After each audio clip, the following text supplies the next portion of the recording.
嗨，大家好！毕竟已经是秋天了啊，有种秋高气爽的感觉了。虽然呢气温呢并不低啊，但是太阳晒在身上的感觉啊，没有像夏天那种湿漉漉的、有汗蒸发不了的那种感觉了。现在这个太阳晒在身上呢，有一种很干燥啊，稍稍的有点炙热，但是呢没有汗，或者说呢汗很容易被蒸发掉了。总之呢，就是比前段时间啊那种闷热的天气当中骑行啊要爽快了很多。浓缩成一个字呢，就是爽字。今天呢也是漫无目的啊，就在村里面随意骑行，全当锻炼身体。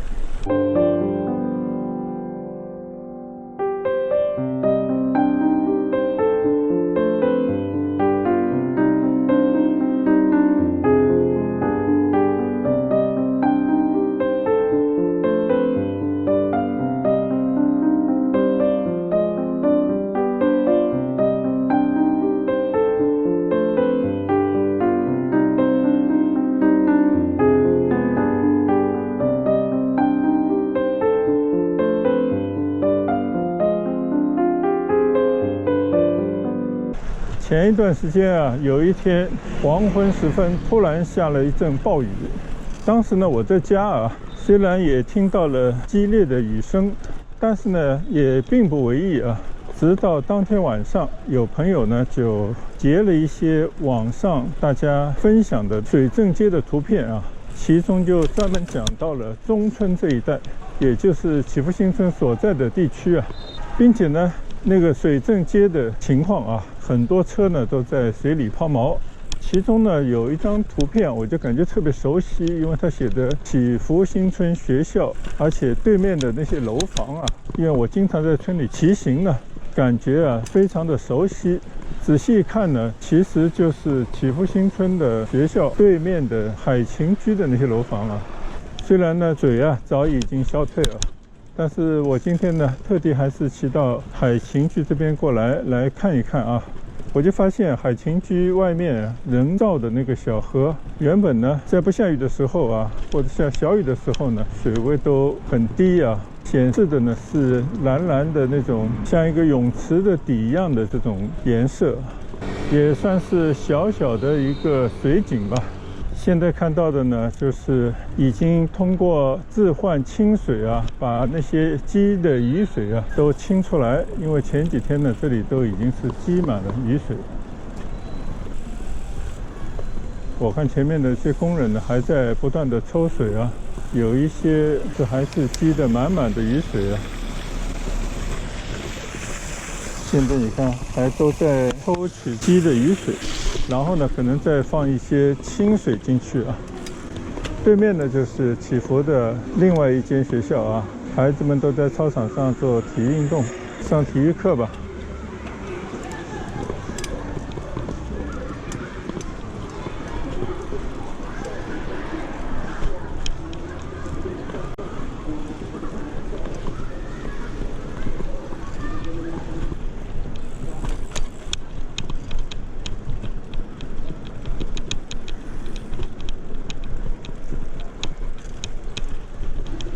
所以呢，我今天就到海晴居这个小区里面呢去骑行一圈。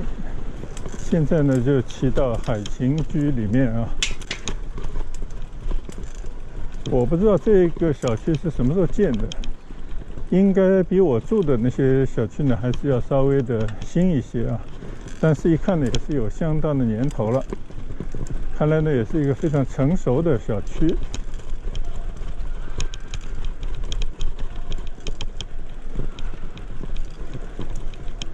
祈福村里的很多小区啊，都有些类似啊。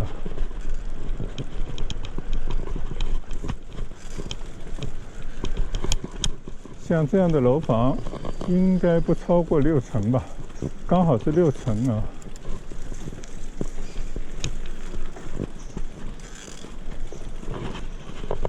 可以看到啊，当时设计了很多的一些小水池啊，虽然现在里面是没有放任何水。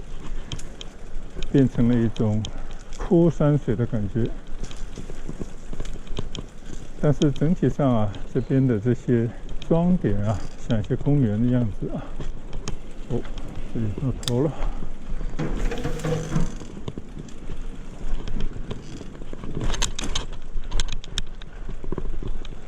可以看到这个小路啊，铺设的还是相当不错的，这些石砖。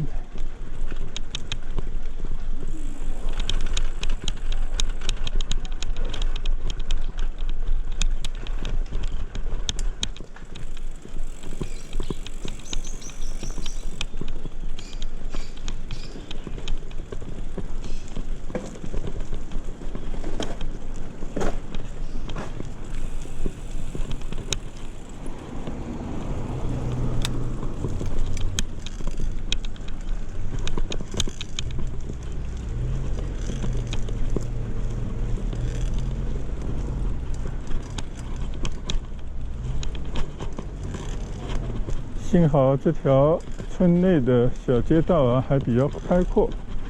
所以呢，两边停了车以后啊，中间也利用变成了停车道了。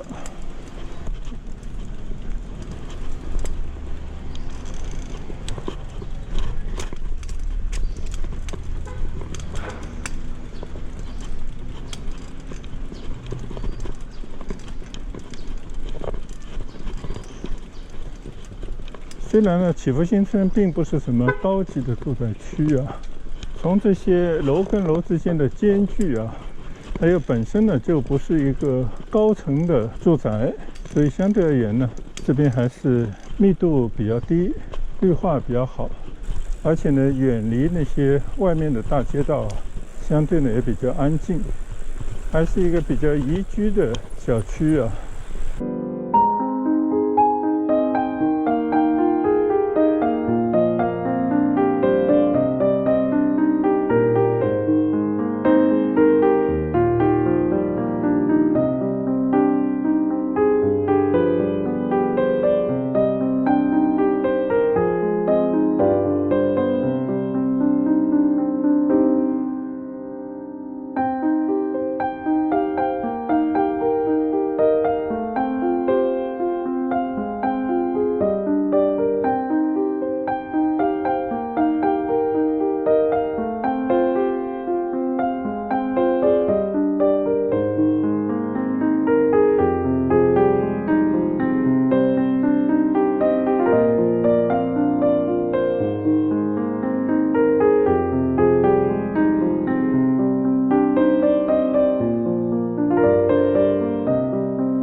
这边还做了一座小桥啊，门口呢还通过一座小桥进入到自己家里啊，这不就是小桥流水的感觉吗？只是啊，可能为了节省成本，现在都不放水了。像这样的居住小区啊，还是让人家有一种休养生息的感觉啊。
普通老百姓啊，一辈子追求的终极目标啊，就是安居乐业。首先呢，肯定就是安居啊，要有一个栖身之地，并且呢，住得安心啊，住得舒畅。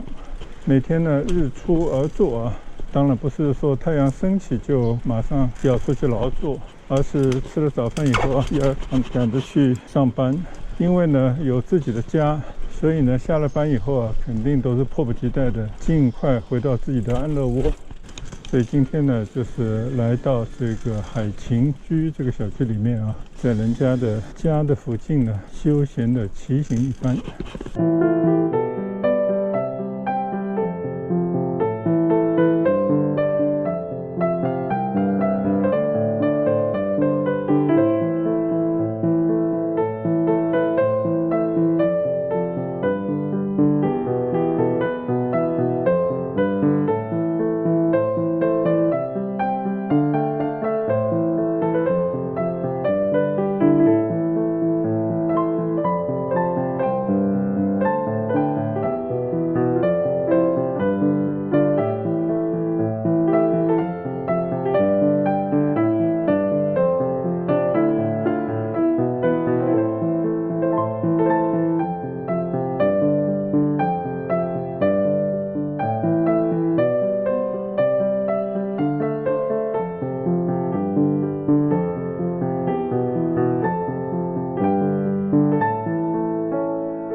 好，现在呢，我已经骑出了海琴居啊。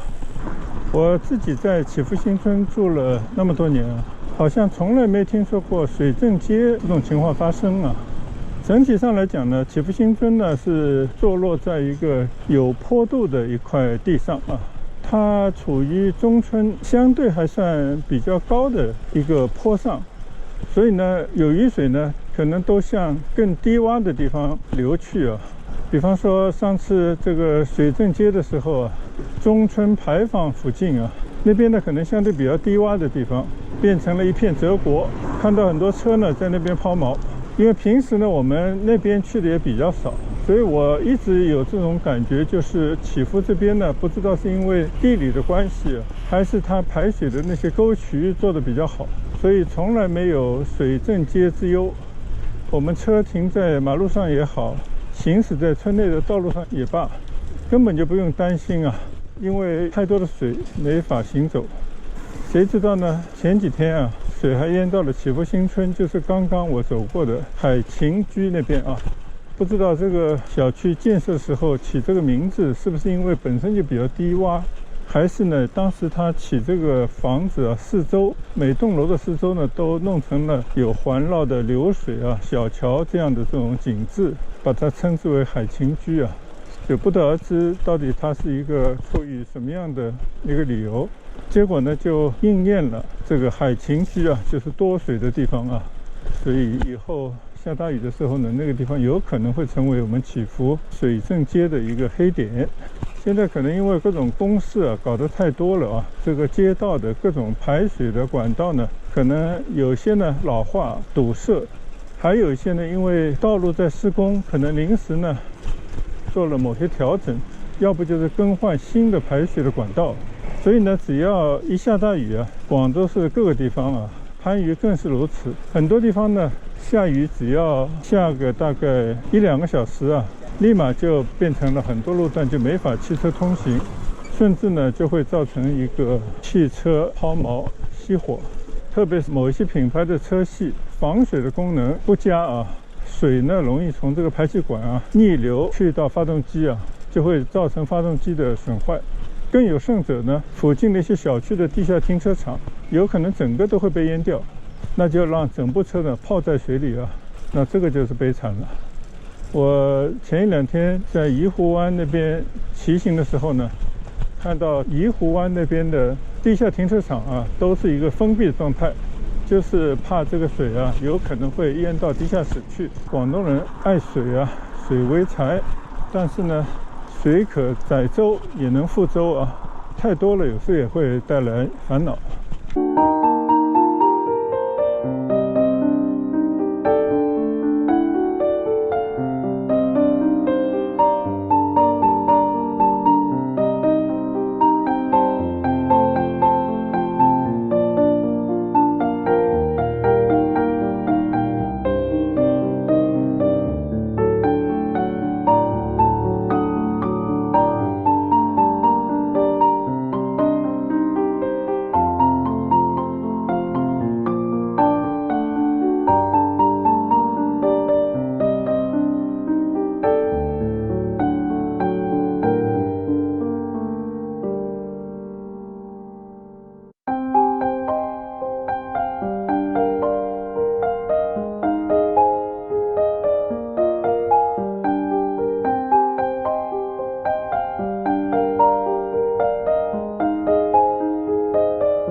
现在呢，右手边就是康怡花园啊。我知道康怡花园边上呢有一条小道啊，虽然呢走起来会比较正一些，因为它铺的并不是那种平的砖啊，而是有网眼的那种砖，叫明雅街啊。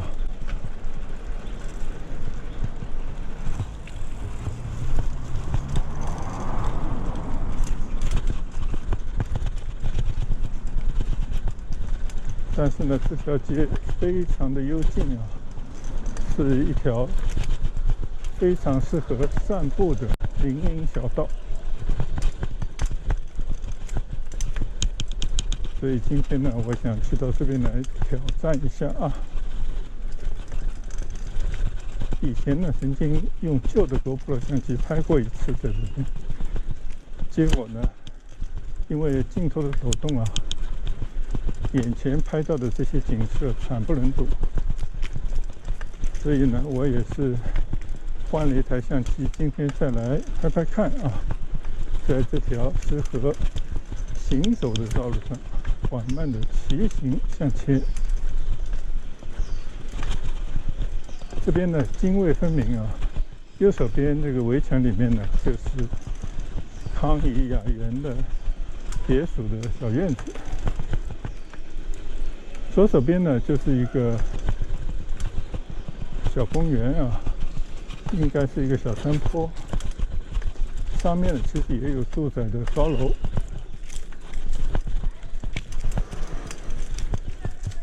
所以我感觉这条路啊，它为什么会比较糟糕呢？就是因为啊，种了很多的树的树根，长年累月啊，就把这个路面都顶坏了啊。哦，这边是进行施工，大搞装修了。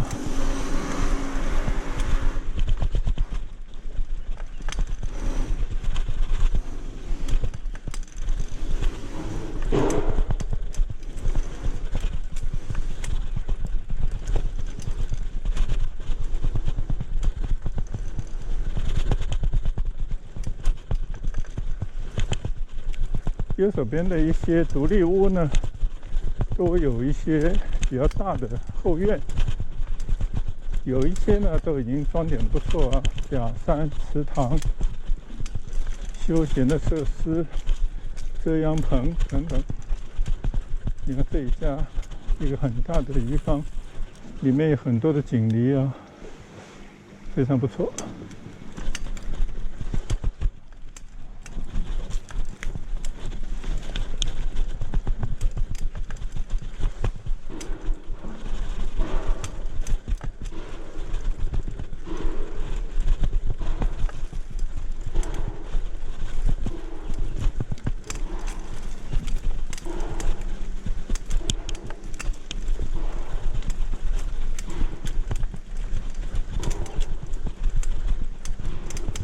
感觉啊，这条路不但难骑啊，因为非常的坑坑洼洼，而且呢是一个上坡道啊，还得要花一些力气踩这个脚踏才能够往前行走。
这边呢就豁然开朗了。面对着一个人工的水池，前方的高楼我也说不清到底是属于哪一个小区的。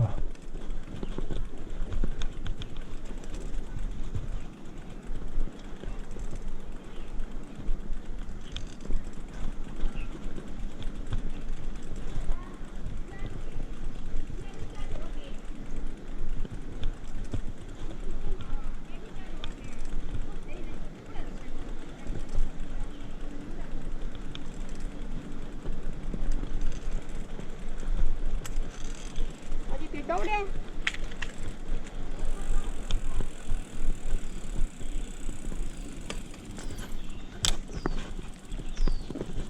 这边有一个休闲的亭子，不错。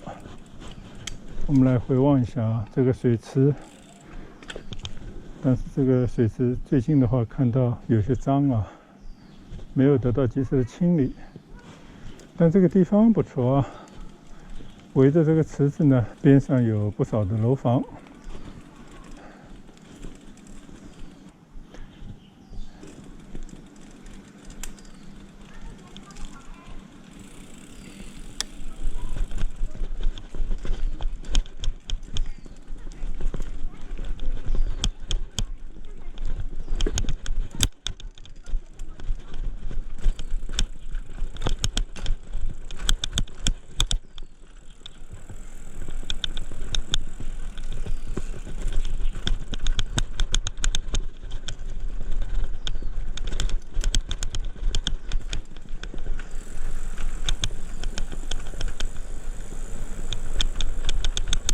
右手边呢还是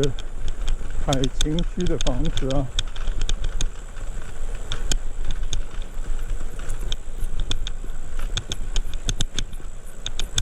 隔着这么一条小路，对望这些郁郁葱葱的小山坡啊，感觉非常平和宁静的一个住宅的区域。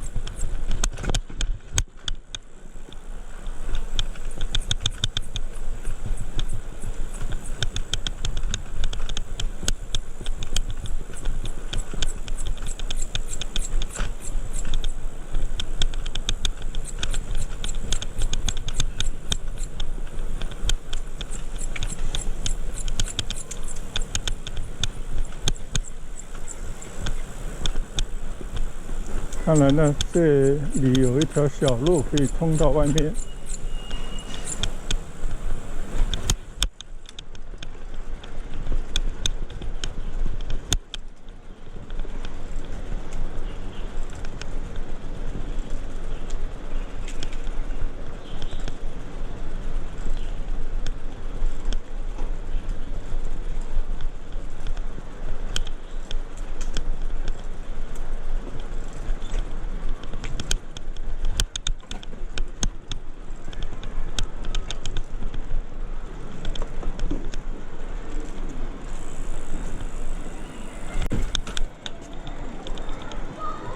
祈福新村学校啊，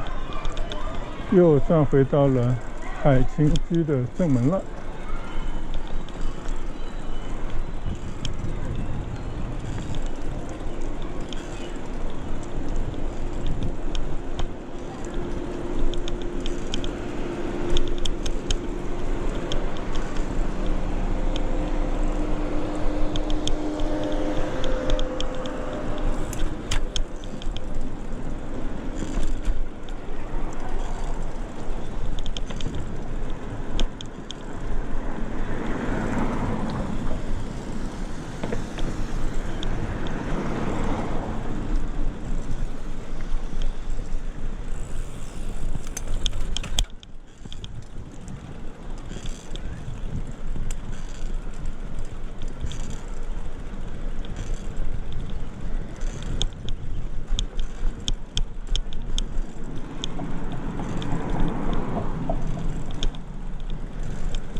好，已经在村里骑了一大圈了。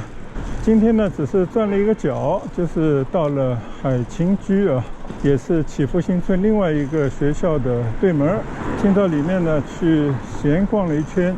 看看那些10几20年以前建的房子的格局、布置的环境、现在的现况，